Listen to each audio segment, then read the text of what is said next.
नमस्कार, एक बार फिर से आपका स्वागत है मेडमीनिया चैनल पर। यहाँ हम मेडिकल और हेल्थ साइंस की जटिल जानकारियों को आसान भाषा में समझाते हैं।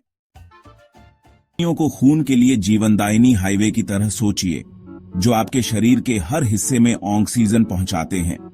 लेकिन क्या हो अगर ये हाईवे चिपचिपे और खतरनाक मलबे से बंद हो जाएं? यही होता है एथेरोस्क्लेरोसिस में, जब कोलेस्ट्रॉल धीरे धीरे आपकी धमनियों की दीवारों में जमा होने लगता है। आइए आपके रक्त प्रवाह में झांकते हैं, यह जानने के लिए कि यह कैसे होता है और आपके हृदय स्वास्थ्य के लिए इसका क्या मतलब है।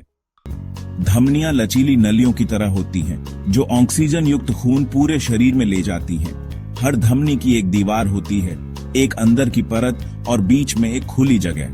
हृदय खून को नली में पानी की तरह पंप करता है।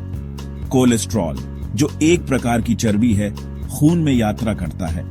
खून में पीले पीले कण देख रहे हैं, ये छोटे छोटे फैट के कण हैं। कोलेस्ट्रॉल शरीर की कई जरूरी प्रक्रियाओं जैसे स्वस्थ कोशिकाएं बनाने में जरूरी है, लेकिन कोलेस्ट्रॉल का उच्च स्तर हृदय रोग का खतरा बढ़ा सकता है। एथेरोस्क्लेरोसिस तब शुरू होता है जब कुछ चीजें धमनी की अंदरूनी परत को नुकसान पहुंचाती हैं, जैसे उच्च रक्तचाप या धूम्रपान। कोलेस्ट्रॉल धीरे धीरे अंदर की परत के नीचे जाने लगता है, जिससे फैटी स्ट्रिक्स यानी चर्बीयुक्त लकीरें बनने लगती हैं।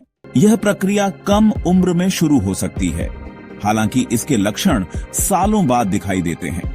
कोलेस्ट्रॉल सूजन पैदा करता है और फिर प्लैक बनता है, जिसमें कोलेस्ट्रॉल वसायुक्त पदार्थ, कोशिकीय अपशिष्ट, कैल्शियम और फाइब्रिन होते हैं।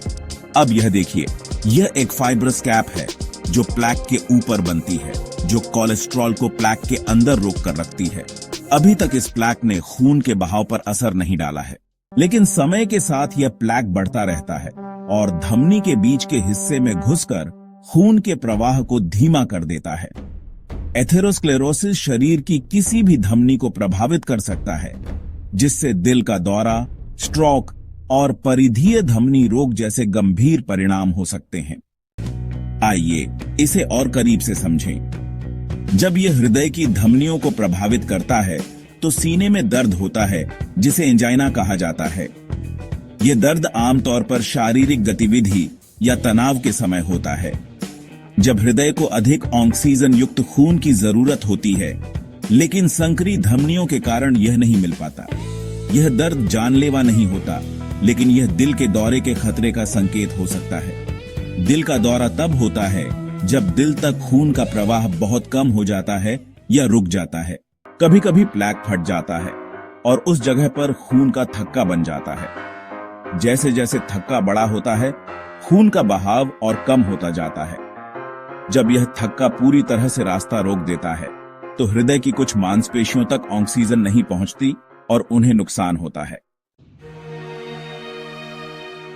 अगर प्लैक मस्तिष्क की धमनियों में फटता है या कहीं और से थक्का मस्तिष्क तक पहुंचता है, तो इससे इस्केमिक स्ट्रोक हो सकता है, जिससे मस्तिष्क की कोशिकाएं मर सकती हैं। परिधीय धमनी रोग तब होता है जब एथेरोस्क्लेरोसिस टांगों की धमनियों को संकरा कर देता है, जिससे दर्द, ऐंठन और यहां तक कि ऊतक क्षति हो सकती है।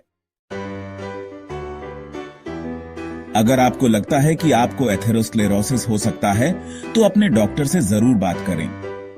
खून की कमी के कारण होने वाले शुरुआती लक्षणों पर ध्यान दें, जैसे छाती में दर्द, पैरों में दर्द या सुन्नता। जल्दी पहचान और इलाज से इस बीमारी को बढ़ने से रोका जा सकता है और दिल का दौरा, स्ट्रोक या अन्य आपातकाल से बचा जा सकता है। एथेरोस्क्लेरोसिस का कोई इलाज नहीं है, लेकिन इसका विकास धीमा किया जा सकता है या रोका जा सकता है। मुख्य उद्देश्य यह है कि धमनियों में इतनी ज्यादा रुकावट न हो कि लक्षण विकसित हों या अंगों को नुकसान पहुंचे। इसके लिए एक स्वस्थ जीवन शैली अपनाना जरूरी है। आपकी स्थिति के आधार पर अतिरिक्त उपाय भी किए जा सकते हैं।